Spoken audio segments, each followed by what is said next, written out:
Bonjour et bienvenue dans notre émission 3DS, émission d'études de la Bible. Nous continuons notre étude de la lettre aux Éphésiens. Nous en sommes cette semaine à la leçon 13 sur 14 que compte ce trimestre.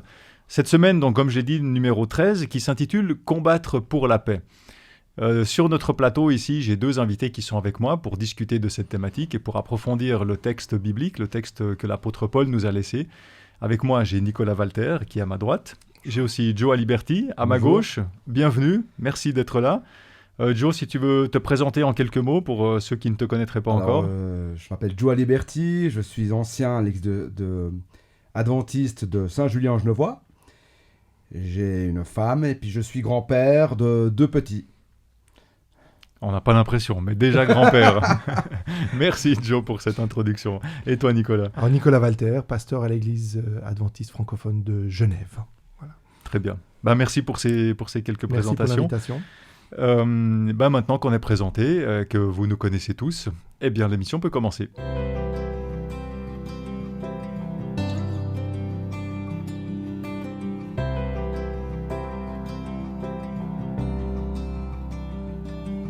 Alors, le titre de notre étude de cette semaine semble contenir une sorte de contradiction, puisqu'il s'agit d'une part de combattre, et d'autre part pour la paix. Est-ce que vous pouvez penser à un exemple où il a été justifié, ou peut-être il pourrait, que ce soit fondé ou pas, mais où ça pourrait être justifié de combattre pour la paix, c'est-à-dire prendre les armes, se révolter, vraiment combattre dans le sens d'un combat, mais pour la paix? Alors j'ai pensé à 2 hommes. Je ne sais pas si c'était le but de la question, Eric, mais moi il y a 2 hommes qui sont connus pour ça. Le premier, c'est Nelson Mandela. Je crois que cet homme qui a combattu contre l'apartheid, cette ségrégation entre population noire et population blanche. Et précisément de manière pacifique. Et de manière pacifique. Ça c'est intéressant absolument, de mentionner. Absolument. Ouais. Et le deuxième exemple, qui est un exemple de pacifisme, c'est Gandhi, en Inde, qui s'est battu pour cette indépendance. Et ce qui est très fort dans ces 2 exemples, c'est que les 2 ont utilisé la non-violence. Et ils ont été des modèles de résistance. Et je trouve que c'est peut-être un des éléments qui va nous guider durant cette leçon. Alors c'est très intéressant parce que justement quand on pense à combattre, on pense justement aux armes, on pense à de la violence sous-jacente. Et là, tu cites 2 exemples qui sont justement des exemples de pacifisme. Des contre-exemples. Des contre-exemples. Ouais, merci pour ça. Et toi, Joe? Alors, merci pour ces exemples parce que j'avais même pas pensé. Super. Moi, j'ai pensé à quelque chose que j'ai vécu en tant que judoka. Lorsque je faisais du judo, on nous poussait toujours à être les meilleurs, à écraser les autres. Et un jour, j'étais à Gland, dans un dojo, et dans ce dojo-là, il y avait une phrase qui était marquée sur le mur. L'essentiel n'est pas de tomber, l'essentiel est de se relever à chaque fois qu'on tombe. Et en fait, chez moi, ça a créé une envie d'aller de l'avant. Et lorsque j'ai vu, quelques mois plus tard, une vidéo me concernant, où j'étais en train de combattre, je ne me suis pas reconnu. Et quelque part, en tant que chrétien, lorsque je ne me suis pas reconnu, quel témoignage je laissais. Donc c'était plus ou moins à ce moment-là que j'ai décidé d'arrêter le judo. Tu voyais une image de toi qui ne te satisfaisait pas, tu ne voulais pas être comme ça, c'est ça. Ouais. J'étais devenu une machine à gagner. Excusez-moi le terme. Je n'étais plus le Joe Aliberti. Lorsque j'ai vu ma tête, je ne me suis pas reconnu. J'ai dit au professeur, je dis, mais c'est qui celui-là? Mais tu rigoles, tu vois bien qui c'est, non? Je dis, non, je vois pas qui c'est. C'était moi. Un autre personnage. J'étais tellement transformé pour devenir ce que eux voulaient que je devienne. Et j'avais perdu ma qualité en tant que chrétien. D'accord. Parce que ce que eux voyaient, c'est ce que tout le monde voyait. Ouais. Merci pour ces exemples. Je pense que ça porte à la réflexion. On a de quoi débattre aujourd'hui, je pense. Et justement, on va rentrer dans le texte biblique pour voir ce que nous dit Paul. Et avant de rentrer dans ce texte, je vous invite à prier avec moi. Seigneur notre Dieu, on te remercie pour ces textes, cette opportunité qu'on a de pouvoir étudier cette parole que tu nous as laissée. Et on te prie pour que ton esprit soit avec nous, nous accompagne dans nos débats, dans nos échanges, dans nos réflexions, dans notre lecture de ta parole. Et que cet esprit, que ton esprit puisse nous inspirer, nous montrer ce que tu veux que nous comprenions. Aide-nous à avancer chaque jour un petit peu plus vers toi, à mieux te comprendre, à mieux te connaître, Seigneur, pour mieux te ressembler. Nous te prions au nom de Jésus. Amen. Amen. Alors, cette semaine, on étudie le texte d'Éphésiens 6, les versets 10 à 20. Et le texte clé de notre étude est tiré d'Éphésiens 6, les versets 16 et 17. Donc, c'est 2 versets qui sont au cœur de notre texte. Versets 16 et 17, où Paul écrit « Prenez toujours la foi comme bouclier. Il vous permettra d'éteindre toutes les flèches enflammées du mauvais et recevez le salut comme casque et la parole de Dieu comme épée donnée par l'Esprit Saint. » Alors, dans ce chapitre 6 de la lettre aux Éphésiens, Paul cite plusieurs armes. Il y en a beaucoup qui connaissent, si on est un peu familier avec ce texte. On a déjà peut-être entendu parler des armes du chrétien dont parle Paul, et c'est justement dans ce texte où ils apparaissent. Et ces 2 versets qu'on vient de lire en mentionnent 3 d'entre elles, 3 armes, qui illustrent premièrement la foi, deuxièmement le salut, et troisièmement la parole de Dieu. Alors, juste une petite question pour commencer, un peu pour nous chauffer aussi. Est-ce que c'est plutôt des armes offensives ou plutôt défensives ? Et pourquoi est-ce que Paul y cite ces armes-là ? Déjà, on est dans un contexte de combat. Mm-hmm. Dans le combat, il faut se défendre. Il faut attaquer, il faut défendre. Dans l'esprit de Paul, à ce moment-là, l'offensive, c'est quoi ? C'est d'attaquer. C'est d'avoir l'esprit combatif. Comme on peut voir le Tour de France aujourd'hui, il y a une personne qui a l'esprit combatif du jour. Voilà, il reçoit le titre. Ça veut dire qu'il s'est le plus donné à ce moment-là, de cette journée-là. Et Paul nous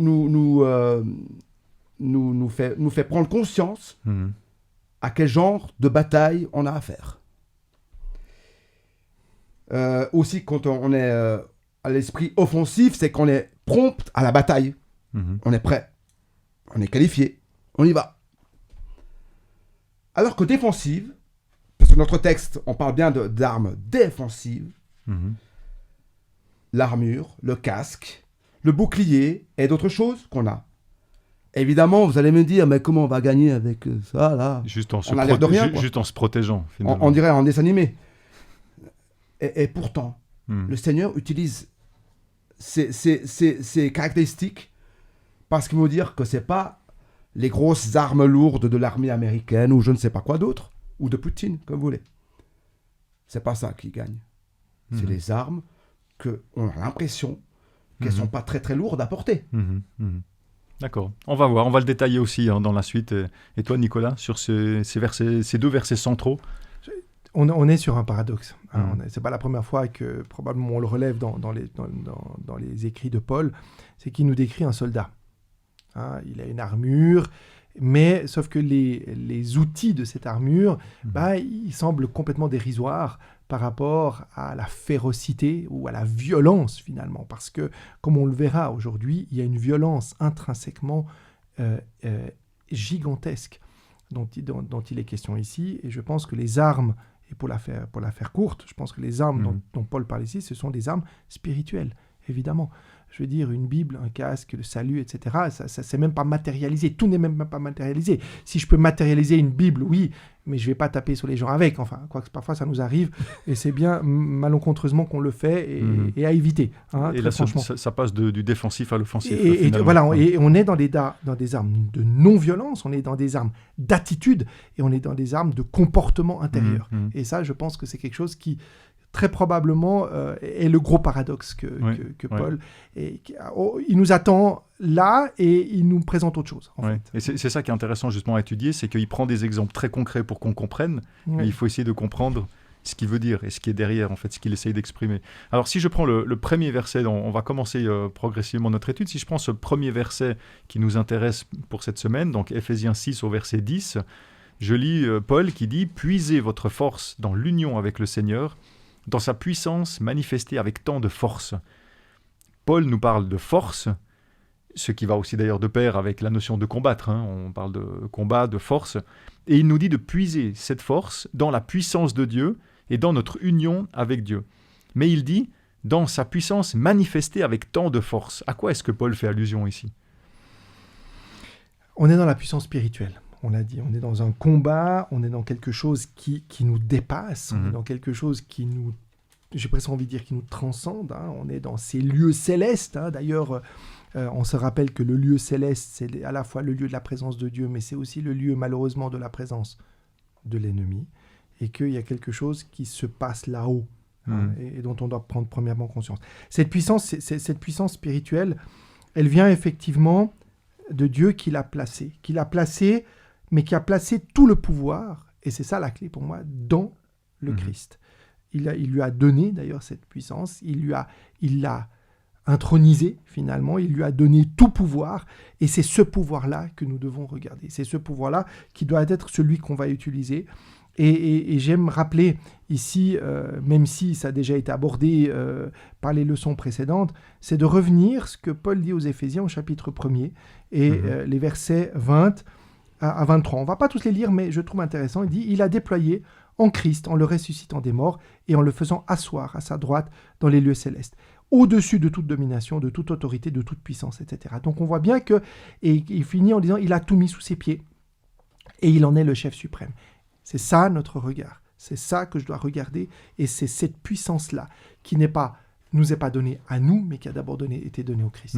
D'accord, donc il fait vraiment référence à cette puissance qui surpasse tout. Tout est soumis à Dieu, au Christ. Et il fait allusion à ça pour nous dire que cette puissance, elle est là et qu'on doit puiser là-dedans. Et c'est là que je dois aller la chercher, et pas ailleurs. D'accord. Personnellement, je trouve que j'adhère entièrement à ce que tu dis. Et lorsque l'un des plus gros combats que le Seigneur ait eu à mener, c'est cette victoire. De quoi ? De Christ sur la mort. Et lorsque Christ, par ses non-mérites, parce qu'il était, vous l'avez bien compris, c'est Dieu qui a voulu que cette victoire, elle soit là. Et ce Christ va gagner, entre guillemets, sur le territoire privilégié de Satan, qu'est la mort. Et à ce moment-là, Dieu, il a toute autorité. Ce Jésus qui va gagner sur la croix la mort, terrain privilégié de Satan, on voit que ce Jésus-Christ va gagner ce combat avec son Père, avec les anges. Et on voit que dans ce combat-là, aujourd'hui, 2023, on est dans le même pouvoir de décision. Est-ce que je crois en ce Christ qui a donné sa vie pour moi, ou est-ce que je crois faiblement, excusez-moi du terme de parler comme ça, au fait que le Christ ne peut pas me sauver, comme diraient certains de mes collègues de travail. Le Christ n'a jamais rien fait pour moi, et c'est pas maintenant qu'il va faire quelque chose pour moi. Donc on voit bien cette charnière en fait qui est la résurrection du Christ.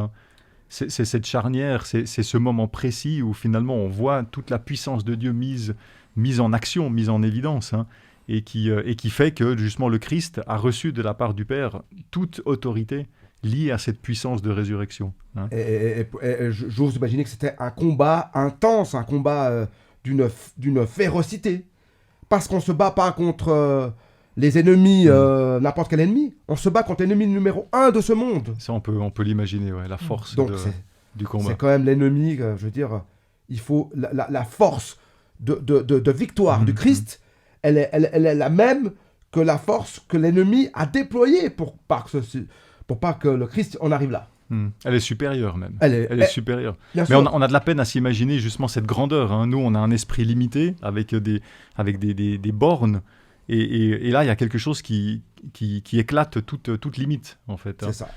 Alors, dans Éphésiens 6, au verset 11 à 13, Paul, il écrit « Prenez sur vous toutes les armes que Dieu fournit, afin d'être capable de tenir bon face aux ruses du diable, car nous n'avons pas à lutter contre des êtres humains, mais nous devons lutter contre les pouvoirs, les autorités, les maîtres de ce monde obscur, contre toutes les puissances spirituelles mauvaises qui sont dans les cieux. Saisissez donc maintenant toutes les armes de Dieu. Ainsi, quand viendra le jour mauvais, vous aurez la force de résister après avoir combattu jusqu'à la fin. Vous tiendrez encore fermement votre position. » Alors dans ce texte, Paul, il nous dit clairement de prendre toutes les armes que Dieu nous fournit. Et j'ai presque envie de dire c'est plus qu'un conseil, c'est vraiment une exhortation. Et il parle de lutte contre des pouvoirs et des puissances spirituelles au verset 12. Il répète encore son exhortation à prendre des armes au verset 13. Et c'est vrai que ce texte, il tranche quand même passablement avec la notion de paix, qui était dans notre titre, mais cette notion aussi de paix, d'amour, de réconfort, de miséricorde, en fait avec le fait d'aider son prochain, d'aimer et d'aider son prochain. Et tout ça correspond, finalement, ce que je viens de citer, ça correspond aux valeurs de l'Évangile que Jésus est venu prôner, est venu enseigner. Alors, est-ce que c'est pas contradictoire, un Paul qui nous dit justement d'être dans le mode un petit peu guerrier, fight mode, et puis les valeurs de l'Évangile qui sont plutôt paix, miséricorde, amour, etc. Est-ce que c'est contradictoire ou pas? Comment est-ce que vous le voyez? Au premier abord, oui, ça peut être contradictoire, à 100%, oui, tout à fait. Paul ne nous invite pas à rendre le mal par le mal. C'est pas ça son but. Parce qu'aujourd'hui, 21e siècle, dès qu'il y en a un qui nous dit quelque chose, tout de suite on le répond. Ou on voit les guerres qu'il y a sur cette terre. Et ça va crescendo, et de pire en pire. On est en escalade de la violence. Alors que là, Paul, il dit, faut pas répondre au mal. Faut couper court au mal. Faut pas lui laisser la chic, entre guillemets, de continuer son œuvre. Mais finalement c'est là où est le combat. C'est que moi, dans ma nature, j'aurais envie de répondre. Et je dois lutter. Je dois lutter pour ne pas répondre comme mon être humain, dans ma faiblesse humaine, le ferait naturellement. Et c'est là qu'intervient le Saint-Esprit dans le croyant. C'est que le croyant n'est pas une personne à part. C'est une personne à part. C'est pas une personne comme tout le monde. Si quelqu'un me tend une claque et je lui tends une claque, il n'y aura rien du tout qui va paraître de croyant ou de chrétien. C'est pas le même, je pense c'est que pas Jésus le même avait esprit compris. qui anime, finalement. Exactement. Ouais. On peut pas. Si le chrétien démontre la même chose que les autres chrétiens ou que les autres. Voilà. Il n'y a rien d'innovateur là-dedans. Où est cette transformation de l'esprit et de Dieu, de transformation du cœur? Lorsque le Christ a été mis sur la croix, il a été on lui a mal parlé, on l'a mal jugé, enfin, bref, il y avait de quoi s'énerver, hein. Non, Jésus reste impassible. Il n'a pas réagi comme on Et moi, ce qui m'impressionne, c'est que Jésus va avoir le même amour pour ces gens-là que pour nous aujourd'hui. Il va tous les aimer. Et quand Christ va tous les aimer, moi, ça me dépasse. Ça me dépasse parce que humainement, je lui aurais peut-être mis un point dans la figure à ceux qui se seraient placés sur le chemin. Mais je ne suis pas Jésus. On voit par exemple Pierre, quand les soldats sont venus arrêter le Christ, il a sorti son épée, il a réagi de cette manière-là. Et toi, Nicolas, comment est-ce que tu vois cette contradiction ou est-ce que c'est une contradiction? Il y a une contradiction, mais parce qu'elle est fondamentalement humaine et elle fait fondamentalement partie de l'histoire de l'humanité.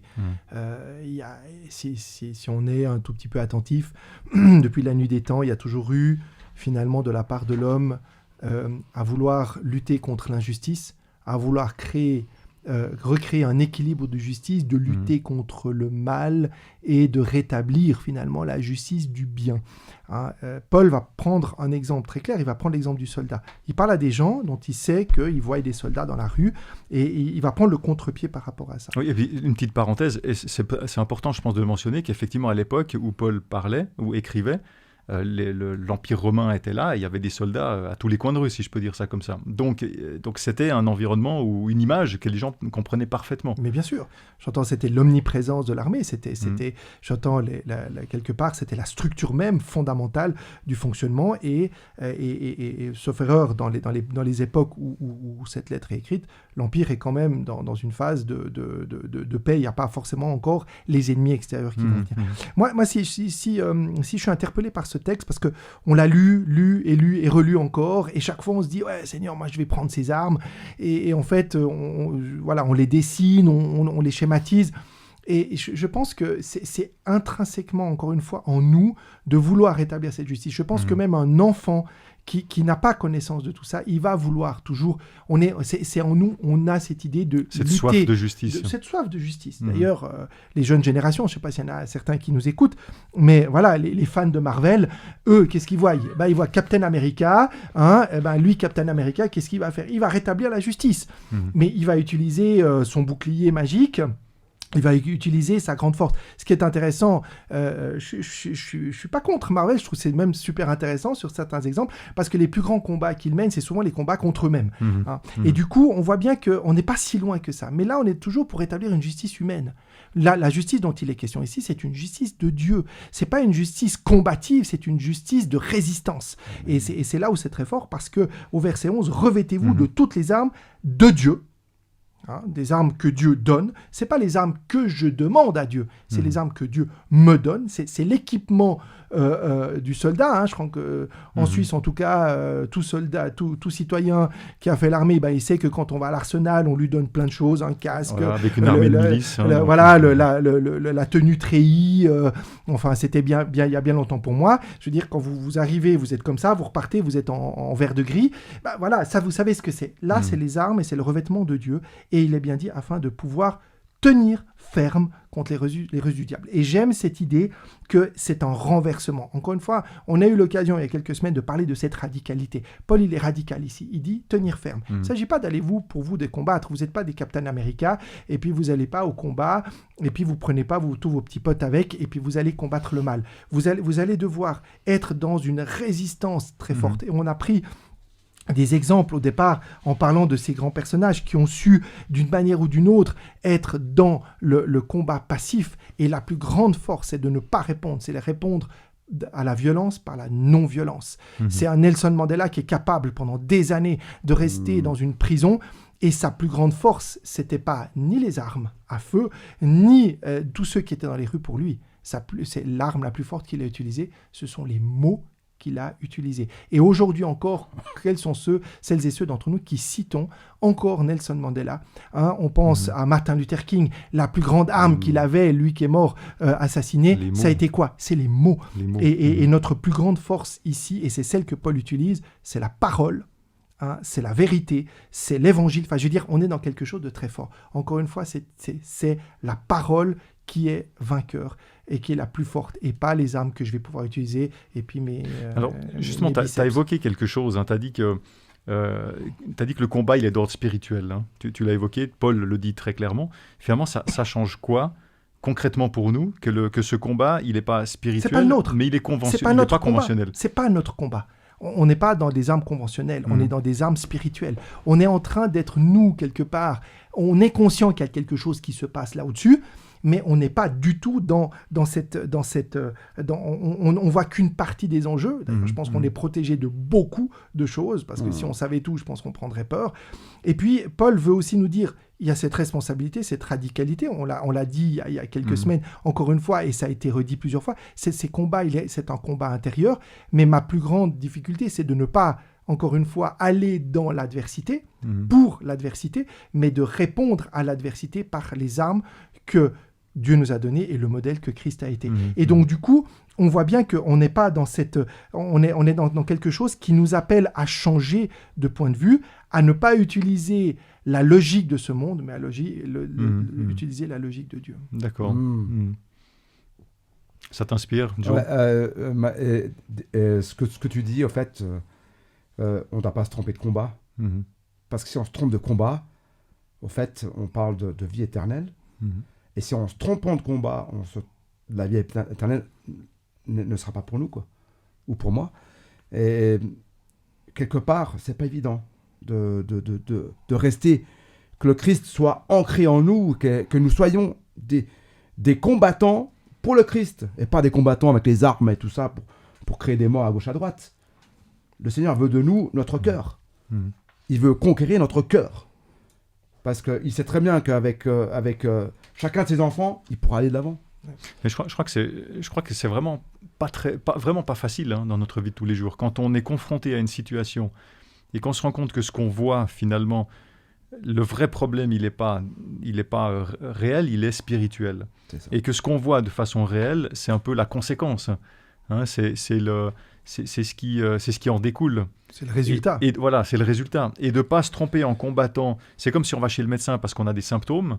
Et en fait, on va traiter les symptômes sans traiter réellement la source du problème. Absolument. Et là, c'est très facile de nous-mêmes de nous tromper. Hein. Quand on voit quelque chose, c'est action-réaction. On a tendance à réagir tout de suite sur un élément concret. Alors qu'en fait, Paul, il nous dit non. Le vrai problème, il faut regarder derrière, il faut regarder la source spirituelle, et c'est là qu'il faut. Et je trouve intéressant qu'il faut le faire titre attention. qui a été utilisé aujourd'hui, c'est combattre pour la paix. Moi, j'avais, en prenant la réflexion de ce que tu viens de dire, j'avais envie de dire, on va combattre pour la justice. Et c'est parce que combattre pour la paix, voilà, ça fait un peu, ça fait un peu bisounours. Mais j'ai envie de dire que combattre pour la justice, c'est justement ce à quoi nous ne sommes pas appelés. Parce que le combat, c'est Dieu qui combat pour la justice. Et c'est lui qui va rétablir cette justice. Or, dans tout ce que l'on peut voir, je prenais l'exemple des Marvel, mais enfin on pourrait prendre d'autres, on est toujours pour rétablir une justice humaine. Parce que nous avons intrinsèquement, et ça je le crois fondamentalement, Dieu a mis en nous la notion de juste et de pas juste. Il nous a mis en nous la notion du bien et du mal. C'est pas Dieu qui l'a mis, mais elle existe en nous. C'est-à-dire qu'elle existe en nous depuis. Et Dieu a mis en nous cette notion de justice. D'ailleurs, tout le livre de l'Apocalypse va être un cri, et souvent c'est ce cri pour rétablir sa justice. Quand vas-tu enfin entendre toute la souffrance de ceux qui sont morts pour toi? Quand vas-tu enfin rétablir la veuve et l'orphelin? Quand vas-tu enfin entendre ceux qui ont été persécutés? Et le Christ répond, ça c'est ma réponse, c'est ma justice, c'est pas la vôtre. Vous n'êtes pas là pour combattre ça, vous êtes là pour garder, ancrer votre foi, votre confiance, et ça c'est la résistance. Mais c'est une résistance spirituelle profonde. C'est très intéressant parce que, c'est une réflexion qui me vient maintenant, c'est qu'on ne doit pas, comme tu dis, quand il y a quelque chose dans ce monde qui se passe où on voit clairement une injustice et on est sensibilisé, Dieu nous a donné ça au fond de notre cœur comme tu l'as évoqué, on voit une injustice. Automatiquement dans notre esprit, on va chercher à rétablir une justice. Et comme tu dis, j'aime beaucoup ce que tu as soulevé, c'est que Dieu, il nous dit pas de nous lever pour aller rétablir la justice auprès des autres. Il nous dit, ton combat, il est de ta manière, quand toi, tu dois réagir avec justice. Mais pour les autres, c'est Dieu qui fera justice. Pour le monde, pour la situation, etc. Moi, je dois travailler finalement sur moi-même pour que moi, je puisse réagir de manière juste dans un contexte injuste. Et Jésus va même accentuer l'injustice. Ah, on te frappe d'un côté, attends l'autre joue. Mais attends. Et c'est comme si, par l'exagération, il nous invite à rentrer jusqu'au fond de l'injustice, pour bien nous montrer que la justice réparatrice, c'est celle qui va être faite avec le retour du Christ. C'est pas celle que je vais pouvoir faire en fonçant sur mon ennemi et puis en lui refaisant le cadre, quoi. Alors justement, pour préciser un peu, j'aime bien ton expression, Ouais, pour préciser un peu cette notion-là qui me semble vraiment fondamentale. Justement, j'aimerais vous poser une question alors qui va un peu dans le lien de ce qu'on a discuté, mais on va voir si on peut encore la préciser un peu. Quel est notre rôle dans ce conflit dont parle Paul, parce qu'il nous dit de prendre les armes, ça on le voit depuis le début de notre discussion. Mais est-ce que Dieu a vraiment besoin de nous pour combattre Satan? Et d'autre part, est-ce qu'on a seulement une seule chance de gagner contre Satan? La question, c'est finalement, et qui développe un peu ce qu'on a déjà commencé à discuter, est-ce que notre combat, il est contre Satan ou pas? Ou contre autre chose? Alors, le combat est contre Satan. Mais tout seul, je ne peux rien faire. Je suis KO avant que ça commence. Je ne peux pas, en tant que créature, en tant qu'enfant de Dieu, combattre contre Satan, c'est pas possible. Alors peut-être si je peux reformuler, parce que ça me vient à l'esprit maintenant, est-ce que notre combat, c'est un combat contre quelque chose ou quelqu'un, Satan, ou est-ce que c'est plutôt un combat pour quelque chose ou quelqu'un? Je pense que c'est un combat pour la justice. Le combat me dépasse. Parce que je dois choisir entre telle voie et telle voie. La gauche ou la droite. Il n'y a pas 36 solutions. Aujourd'hui, dans ce monde, on a 36 solutions pour égarer les esprits humains.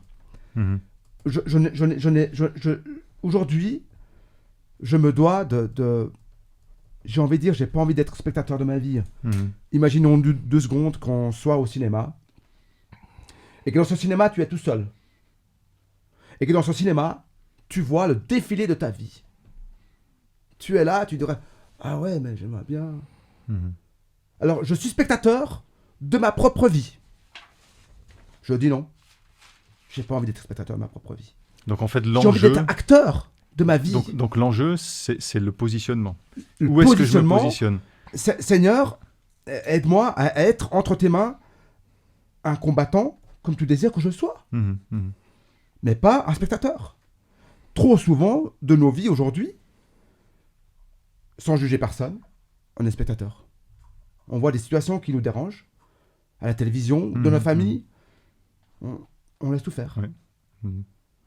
Mais non, on doit prendre position. Quelque part, ce Paul, il a pris position.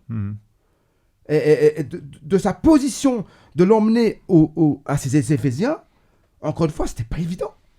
Alors je retiens de ce que tu dis vraiment cette notion de prise de position, que c'est un vrai combat parce que c'est pas évident. Et c'est pas évident non plus de garder sa position, si je comprends bien. Absolument. Et je rejoins totalement Joe dans ce qu'il dit, et je pense que pour faire, à mon avis, une toute petite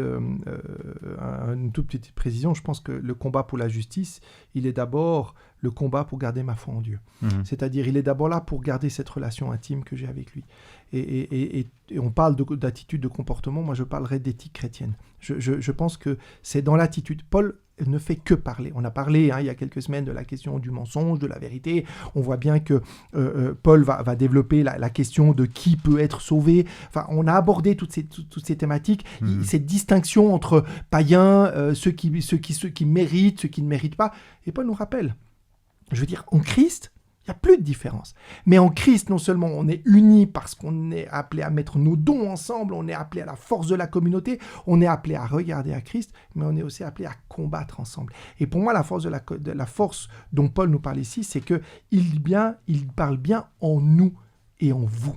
Fortifiez-vous dans le Seigneur. Il ne parle pas qu'à Joe, à Eric, à Nicolas ou voilà. Donc vraiment le rôle et l'influence de la communauté. À Loïc ou à Léo. Enfin, il est en train de parler à toute la communauté qui est en train de dire vous êtes ensemble avec vos forces et vos fragilités, avec votre. Mais vous êtes là pour combattre. Combattre non pas le combat, on l'a dit, non pas un combat offensif, mais un combat pas passif où je reste à attendre, non pas un combat attentiste, mais un combat de force intérieure. Et j'avais envie d'ajouter quelque chose qui me paraît vraiment très important, c'est que on sous-estime, à mon avis très fortement, c'est beaucoup plus facile de parler des combats extérieurs que de parler des combats intérieurs.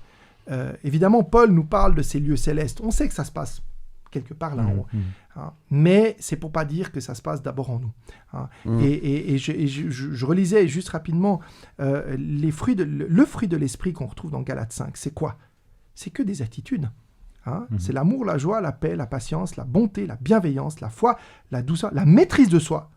Et la loi n'est pas contre ces choses. C'est que Paul nous rappelle que le fruit, c'est-à-dire l'action de Dieu en nous, et tu l'as dit, moi j'arrive pas tout seul. Et là je te rejoins totalement. C'est-à-dire de penser qu'on va y arriver tout neuf, qu'on va être des modèles de résistance. Non, c'est la puissance transformatrice de l'esprit de Dieu. Et la plus grande difficulté, en tout cas, je parle d'abord pour moi, c'est pas d'aller prendre la place de Dieu ou du Christ dans le combat céleste. C'est déjà chaque jour de me dire, est-ce que je crois que Christ a fait ça pour moi ? Est-ce que je suis conscient du sacrifice ? Est-ce que je suis conscient de ma responsabilité, qui est à la fois énorme et tout petite ? Elle est à la fois gigantesque et elle est à la fois modeste. Mais toute la difficulté, c'est de tenir, alors même que je ne vois rien, que parfois je ne comprends rien, et à la fois dont je suis très éloigné de ces enjeux dans ma vie, peut-être. Mais c'est intéressant, ça rejoint vraiment ce que dit Paul. On a lu le verset 13, il termine ce verset 13 en disant « Après avoir combattu jusqu'à la fin, vous tiendrez encore fermement. » Et finalement, vous avez combattu, mais l'objectif du combat, c'est justement de tenir encore fermement. Et ça rejoint finalement ce que Paul disait à Timothée, dans sa première lettre à Timothée, chapitre 1, verset 18, chapitre 2, verset 12, chapitre 6, verset 12, ou aussi dans 2 Timothée au 4, 7, où il va dire à Timothée « J'ai combattu le bon combat, celui de la foi. » C'est-à-dire, j'arrive au bout de ma vie, et j'ai tenu bon, je suis resté du bon côté, j'ai fait ce choix une fois dans ma vie, par la conversion sur le chemin de Damas, et depuis là, je suis resté fidèle. Et c'est ça finalement le combat que Paul va mettre en évidence. N'oublions pas, mes amis, et je pense que c'est important aussi que nous tous ici présents, et nos auditrices et nos auditeurs le sachent, que l'enjeu principal, c'est la parole. C'est la vérité, et cette vérité, elle est tous les jours remise en question. Ce que Christ a fait pour ce monde, pour nous sauver tous, l'ennemi veut le saborder. Oui. Il veut le détruire dans nos vies, dans nos cœurs, dans nos communautés. Il veut qu'on oublie que le Christ, c'est la personne de Dieu qui a donné sa vie pour moi. C'est celui pour lequel, c'est par le nom duquel je serai sauvé. C'est ça. Et aujourd'hui, dans nos communautés, on a un combat très fort. Et l'ennemi y arrive gentiment en nous faisant oublier que finalement, c'est par ce ministère de la réconciliation et du sacrifice que nous sommes sauvés. J'aimerais continuer avec justement ces versets 14 à 17. Donc, Éphésiens 6, 14 à 17, Paul énumère les différentes armes du chrétien. Tenez-vous donc prêts, ayez la vérité comme ceinture autour de la taille, portez la droiture comme cuirasse, mettez comme chaussure à vos pieds le zèle à annoncer la bonne nouvelle de la paix, prenez toujours la foi comme bouclier, il vous permettra d'éteindre toutes les flèches enflammées du mauvais, et recevez le salut comme casque et la parole de Dieu comme épée donnée par l'Esprit Saint. Alors, je sais très bien que si je pose ma question en disant « Qu'est-ce que vous pouvez dire sur les armes ?» on est parti dans une grande tirade et on n'arrivera pas à la fin de notre émission. Mais de manière succincte, qu'est-ce qu'on peut dire comme commentaire peut-être qui ressort un petit peu quelque chose qui, sans commenter peut-être chaque arme, mais peut-être soit un commentaire un peu général ou peut-être prendre l'exemple de l'une ou l'autre des armes pour faire ressortir quelque chose de particulier. Quelque part, Paul lorsqu'il va écrire ça, il désire ce que chaque être humain soit équipé, mais pas à moitié. Pas on verra demain, on va te recoudre ça. Non, quelque chose de sérieux. Au même titre que Jésus-Christ désire de chacun d'entre nous que nous soyons équipés à 100%. Mais c'est aussi un message de Paul, finalement, qui dit « Mais Dieu vous met à votre disposition tout ce dont vous avez besoin. » Et il cite 2-3 choses pour montrer l'étendue, finalement, de ce que Dieu met à nos dispositions pour qu'on puisse résister et rester dans notre chemin. Quelque part, on l'a mentionné tout à l'heure, c'est contre notre nature, trop souvent, qu'on doit combattre. Parce que du matin au soir, je décide qui je vais servir. Absolument. Personne ne m'oblige à choisir qui que ce soit. Librement, je choisis le Christ parce que j'ai fait expérience. Et quelque part, ce Paul, lorsqu'il dit « Mais les gars, mais choisissez tous les matins, si c'est possible de choisir. » Parce qu'il y a des gens qui ne peuvent peut-être pas choisir. Parce que des gens qui vivent en guerre, des bombes tombent sur leur maison tous les jours, ils ne peuvent pas choisir de vivre en paix. C'est ce qu'ils aimeraient. Et quelque part, moi, je peux choisir. J'invite tous les auditeurs et auditrices à choisir le Christ tous les jours. Parce que le chemin ne sera pas... Je n'ai pas dit que le Christ, ce sera tout rose, tout tranquille. Oui, mais on n'est pas seul. On n'est pas seul. On est accompagné. On est accompagné. Avec celui qui a tout soumis sous lui, celui qui est au-dessus de tout. C'est pas rien. Hein. Et rappelons-nous aussi que ce sont les armes de Dieu. C'est pas les nôtres.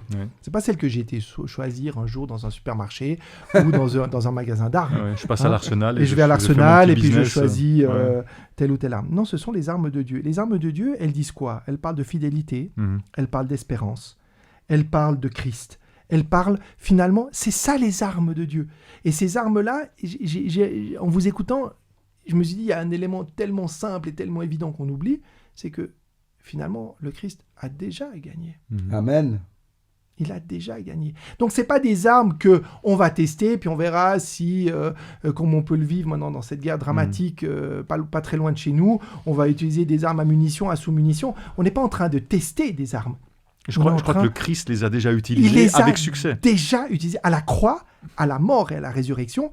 Elles ont déjà. Alors après, le coup de grâce, il viendra plus tard. Hein, on est d'accord. Mais le coup de grâce, c'est pas contre nous, c'est contre l'ennemi. Donc nous sommes quelque part là, le meilleur endroit possible. C'est pas contre nous que le Christ va combattre. Et ça, j'aimerais aussi souligner. Ces armes ne sont pas utilisées contre nous, elles sont utilisées contre l'ennemi et contre les ruses de l'ennemi. Et je pense que si Dieu nous dit, mais prenez ces armes, parce qu'elles ont déjà fonctionné. Et c'est celles que je prépare pour le retour. Parce que celles-ci, ce sont les armes définitives. L'espérance, c'est la première chose qui est touchée. Quand je suis désespéré, quand je vois toute l'injustice qui se passe, la première chose que j'ai envie de faire, c'est baisser les bras. Quand le Christ répond pas, parce que j'ai l'impression que je prie et il répond pas, j'ai envie de dire j'abandonne. Et quand j'ai envie de dire ma fidélité, et donc vous voyez que tout est imbriqué. Donc on voit bien que Paul nous donne des armes qui sont dépendantes les unes des autres. Et ça, c'est le regard Seigneur, je comprends pas tout, je vois pas tout, je suis pas sûr que je sois à même de vraiment évaluer, mais je te fais confiance. Ouais, j'aime bien aussi cette notion, comme tu dis, elles sont dépendantes les unes des autres. En fait, c'est une armure globale. Ouais. Si je prends certaines Je armes, peux pas les séparer. mais pas d'autres, ça Absolument. me donne des points faibles. Absolument. Et là, l'ennemi va attaquer là. Donc si moi, je veux me protéger et rester fidèle à Dieu et vaincre dans ce combat de positionnement personnel, j'ai tout intérêt à prendre toutes les armes. Parce que sinon, je m'expose. Ouais. Quelque part, j'ai envie de juste rajouter une petite phrase, c'est que le Seigneur désire de chacun d'entre nous qu'on ne soit pas tiède. Ah mais c'est bon, c'est bon à manger tiède parce qu'on ne se crame pas. Mais par contre, quand c'est froid, c'est pas terrible. Puis quand c'est trop chaud, c'est trop chaud. Alors tiède, c'est vrai que c'est humainement parlant, c'est le top. C'est la stabilité. C'est le top parce qu'on n'a jamais de quoi se plaindre. Mais en même temps, le Seigneur nous invite à ne pas être tiède, à ne pas être dans notre confort de tous les jours. Et lorsqu'on n'est pas tiède, on doit choisir. Ou on est congelé, ou alors on est bouillant. On est brûlé. Ouais, c'est ça. Non, mais je veux dire, en même temps, ceux qui aiment bien la nourriture, ils savent très bien que la bonne nourriture, c'est quand c'est tiède. Ok, mais bon, quand c'est trop chaud, on se brûle le palais. Et en même temps, Dieu nous demande de faire un choix. Il ne veut pas un veut pas de cœur tiède. en demi-mesure. Tiède, ça n'existe pas. Et tiède, dans l'Apocalypse, on lit ça, où c'est marqué « Je vous vomirai de ma bouche si vous ne prenez pas une décision ». Mais c'est intéressant d'ailleurs, parce que même quand on parle de tiède en termes de choix, la tiédeur, c'est justement l'exemple même du non-choix. C'est justement le fait où on voit clairement que quelqu'un n'a pas choisi, c'est qu'il est un peu entre les deux. C'est les bulletins blancs qu'on voit lors des présidentielles dans chaque pays, quoi. C'est ces gens qui ne savent pas quoi faire, quoi. Parce que les voilà, personnes qu'on propose ils se sont pas positionnés, ils se sont pas positionnés finalement. C'est ça. Moi j'aimerais avancer dans Éphésiens 6 au verset 18 à 20, et là c'est un texte pour moi qui est très très intéressant, très fort, ouais. très très fort, et je pense que c'est une conclusion, parce qu'on arrive gentiment à la fin, mais c'est une conclusion très très importante de tout ce texte que Paul nous dit, où il écrit « Par toutes sortes de prières et de demandes, priez en toutes circonstances, grâce à l'Esprit. Veillez cela avec persévérance. » Il nous dit vraiment de persévérer dans la prière. Il répète encore « Priez pour tous ceux qui appartiennent à Dieu. Priez aussi pour moi, afin que Dieu m'inspire les mots justes quand je m'exprime, et que je révèle avec assurance le projet de salut qu'est la bonne nouvelle.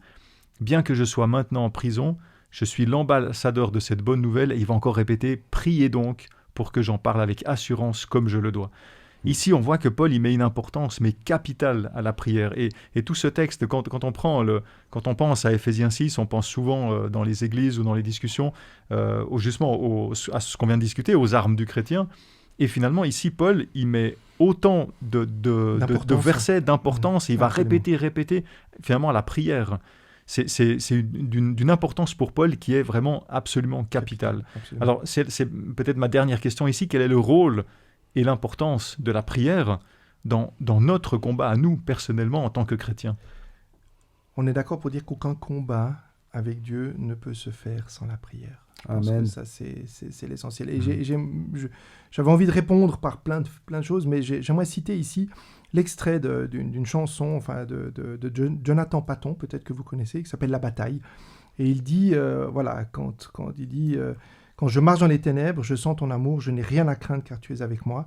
Quand je combats à genoux, mes mains levées vers toi, la bataille t'appartient. Amen. Et je trouve très beau parce que finalement, c'est dans la prière. Et dans une prière qui n'est pas, qui peut être une prière active, qui peut être présente, mais c'est dans ma relation avec Dieu. Et c'est la clé ici, et dans une relation constante où je reconnais ma place. J'ai été appelé, tu posais la question, mais finalement, quelle est notre place? Notre place, c'est d'être les témoins de ce que Dieu fait devant l'univers. Il va d'ailleurs le dire, ailleurs il dira, nous sommes les témoins, les cieux nous regardent.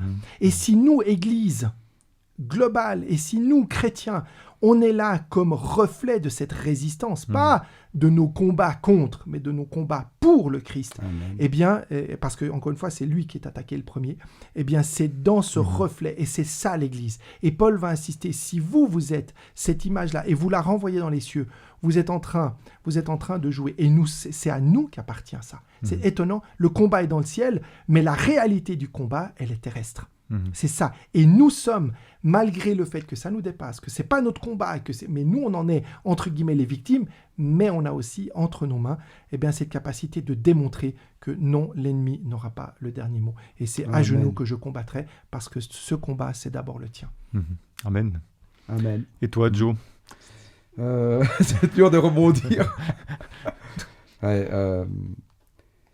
Pour moi, la prière, c'est une énergie extraordinaire que le Seigneur met au profit de chacun d'entre nous.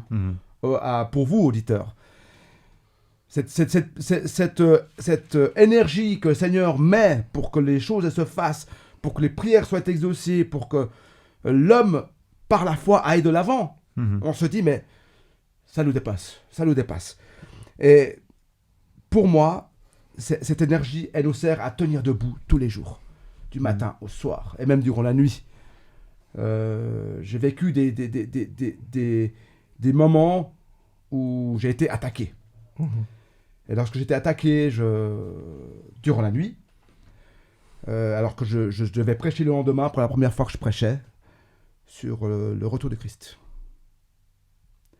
Et là, bon, bref, je ne sais pas si je devrais dire ça, mais le songe que j'ai eu, c'est pas possible. J'ai vu en songe, j'étais agenouillé, je pleurais. Et une grosse voix m'a dit si tu continues à prêcher au nom de Jésus-Christ, voilà ce qui va t'arriver. Et là, je vois tous les membres de ma famille égorgés. Et je pleure encore plus. Je suis dans le rêve, je suis dans l'incompréhension. Je ne peux rien faire. Je suis agenouillé, je ne peux rien faire. Et il me dit si tu continues à prier, et si tu continues à proclamer que le Christ est vivant, voilà ce qui va arriver. Et là, c'était toute l'église à laquelle j'appartiens, à Saint-Julien-Genevois. Tout le monde était égorgé. Donc des visions affreuses. Sur ce, je me réveille, j'en parle à ma femme. Quelques heures plus tard, je devais prêcher. J'étais perdu. J'étais dans ce combat, perdu. Je n'avais plus de repères. Je me disais, mais à quoi bon aller dans quelques heures prêcher que Christ va revenir? J'étais perdu. J'étais plus moi-même. Et ma femme, elle était très soucieuse de me voir comme ça. Là, il est 4h45 du matin. À 6h. Je dis à ma femme, tu sais, je comprends rien à ce qui se passe. Je ne sais plus quel est le combat que je dois mener. La décision que je dois prendre dans mon... Je ne sais pas. J'étais extrêmement attaqué par ce rêve. J'ai dit à ma femme, il faut qu'on prie. Pour moi, à ce moment-là, la prière, c'était pas gagné. Parce que je ne savais plus ce qui se passait dans ma tête. Je ne savais plus à qui je devais servir. Est-ce que ça vaut la peine que je parle, que le Christ va revenir bientôt? Ça t'a déstabilisé, hein, complètement. Complètement. J'ai prié, mais avec zéro assurance. Après la prière, j'ai senti une force m'envahir, une certitude d'appartenir à Christ. Amen. Et j'ai dit à ma femme, maintenant, on va se lever, et maintenant, on va travailler pour le Seigneur. C'est ça. Et le jour d'avant n'avait plus rien à voir avec le jour de ce moment-là. Quand tu prends la décision de combattre pour le Seigneur, les combats sont durs, parce qu'on peut être déstabilisé. Mais chacun d'entre nous, dans nos vies, dans nos familles, dans notre travail, au travers de nos amis, on est attaqué tous les jours. Ne fléchissons pas les genoux, parce que le Seigneur est là. Parce qu'on sera encouragé. Et par la prière, tout sera possible entre les mains de Dieu. C'est là qu'on voit la force de la prière. Et ton témoignage est juste magnifique. Et on voit bien, surtout dans l'étude qu'on a maintenant de cette semaine, où on voit ce combat spirituel et ce que tu racontes ici, que tu as vécu, ça illustre bien à quel point c'est d'abord spirituel et fondamentalement spirituel. Et ça montre bien la conclusion de Paul, qui dit c'est par la prière et prier et prier et prier. C'est la prière qui nous lie finalement à notre coach suprême, avant qu'on soit sur le terrain ou qu'on soit avec des difficultés, c'est lui qui nous donne la stratégie, qui nous donne les enjeux, qui nous donne les conseils, qui nous donne la force, qui nous donne la motivation. On sait, les équipes, avant qu'elles rentrent sur le terrain, elles se motivent, c'est lui qui donne tout, mais il ne nous donne pas ça avant le terrain, il nous donne aussi pendant le terrain. Mais on voit vraiment l'importance, et merci beaucoup Joe pour ce témoignage qui est très fort. J'aimerais juste rebondir par rapport à ça, parce que quand tu disais que tu ne savais pas quoi dire, voilà un témoignage que je trouve vraiment décoiffant et je trouve magnifique, parce que dans le fond, il nous montre, par ce que tu nous viens de dire, que la grandeur de l'enjeu dont il est question. On n'est pas devant un enjeu de savoir quelle est, je sais pas, la couleur de la chemise que je vais mettre ou bien le type de voiture que je dois acheter. On est en train de réfléchir sur est-ce que je sers le Seigneur ? Est-ce que j'écoute la voix de l'ennemi ? Ou est-ce que j'écoute la voix de celui qui me dit va avec la force que je te donne. Et là, ce jour-là, tu as été avec sa force. Et je pense qu'on est dans des enjeux essentiels. Et aujourd'hui, on est dans un temps où les enjeux semblent beaucoup plus dilués. Oui. Et puis, on a l'impression qu'il y a beaucoup de combats. Le combat reste toujours le même. C'est toujours le combat de la vérité en Christ contre le mensonge de Satan. C'est ça. Exactement. Malheureusement, on arrive au terme de notre étude. Un dernier mot peut-être, ça ferait une excellente conclusion, le témoignage que tu as raconté. J'ai peut-être quand même envie de vous laisser la parole encore quelques secondes, si vous voulez faire ressortir quelque chose qui vous a particulièrement plu ou que vous aimeriez laisser à nos auditeurs. Une fois, un homme m'a dit, je n'étais pas encore chrétien, il m'a dit, Joe, écoute, pour moi, pour toi, il n'y a qu'un combat. Le combat que tu auras amené de toute ta vie, il se mène à genoux. Je n'avais pas compris. À genoux, même si tu es à genoux, tu es déjà à moitié vaincu, quoi. Et quand j'ai compris la puissance de la prière, au travers du fait que tous les matins, je me remets au Seigneur, parce que je ne sais pas de quoi cette journée sera faite. Et là, quand tu vois ce que le Seigneur fait, lorsque tu te mets à sa disposition, tu te dis, mais c'est pas possible, ça me dépasse. Et c'est vrai, quand j'ai pris quand j'ai compris la teneur de ce combat qu'on mène à genoux, en prière, par le Saint-Esprit, les choses elles se font, et le Seigneur accorde à ses enfants la victoire. Et moi je suis persuadé que la victoire elle est en Christ. Amen. Et que tous les jours remettons-nous à celui qui nous accorde la victoire. Ne nous trompons pas de combat, mais en Christ, ayons l'assurance que demain, il vaincra pour nous. Que la victoire nous est acquise par le Christ. Et j'ai envie de dire que la victoire est déjà acquise. Elle est acquise en Christ. Oui, absolument. Voilà. Non, je pense pas rajouter quelque chose, parce très que bien. je trouve très beau ce qu'on a partagé jusqu'à magnifique, oui. Merci beaucoup pour ces partages, pour cette expérience, pour les réflexions, pour les échanges qu'on a eus. Merci à tous les deux. Ça m'a fait très plaisir de discuter de cette thématique avec vous. Ça m'a personnellement beaucoup enrichi. Donc, je vous remercie beaucoup. Et j'espère que vous aussi, vous avez été enrichis par ces partages et tout ce qu'on a pu discuter autour de cette table. J'aimerais, vraiment vous mettre en évidence, et je crois que c'est ce que Paul veut mettre dans ce chapitre-là, c'est la thématique de la prière, qu'on est dans un combat qui est spirituel, et c'est d'abord par la prière, avec cette relation avec Dieu, que Dieu peut nous accorder sa victoire qui est déjà acquise. Amen. J'aimerais vraiment vous souhaiter une très très bonne semaine, vous inviter à continuer à discuter, à réfléchir et à étudier cette lettre aux Éphésiens. Nous arrivons la semaine prochaine à notre dernière émission sur cette thématique. Donc j'aimerais vous inviter à partager aussi cette émission si elle vous a plu, si elle vous a édifié, que vous puissiez aussi en discuter avec d'autres personnes. Et n'hésitez pas non plus à nous faire des dons, on a toujours besoin de dons. Je profite de l'occasion aussi pour remercier toutes les personnes qui nous font des dons. C'est particulièrement apprécié, particulièrement nécessaire, donc j'aimerais vraiment vous remercier du fond du cœur. Et je vous souhaite une très très bonne semaine en vous donnant rendez-vous la semaine prochaine. Merci.